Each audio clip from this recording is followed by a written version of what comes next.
दोन्ही ठाकरे एकत्र येण्याची आज घोषणा होणार आहे। सचिन अहिर यांनी या संदर्भातली माहिती दिली। राज्याच्या राजकारणातील सुखद घटना आज होणार आहे असं अहिर यांनी म्हटलं।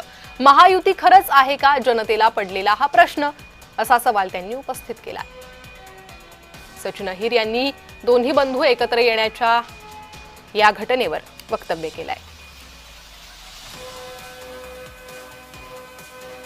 एकंदरीत ज्या पद्धतीने राजकारण चाललंय त्याला एक वेगळी कलाटणी देणारा आणि विशेषतः ऐतिहासिक क्षण आणि निश्चितपणे मराठी माणसांना जे गेल्या अनेक वर्षापासून जे हवं होतं तो स्वप्न साकार होताना कार्यकर्त्यांच्या माध्यमातून दिसतो। आणि एक सुखकर घटना ही आजच्या दिवशी घडणार आहे आणि त्याचा एक भाग म्हणूनच युती कधी होईल की नाही होईल, मग काय जागा झाले नाही झाले, या सर्वांच्या बाबतीत पक्षाचे दोन्ही प्रमुख नेते आज आपल्या सर्वांच्या समोर आणि आपल्या माध्यमातून महाराष्ट्राच्या जनतेच्या समोर येणार आहे।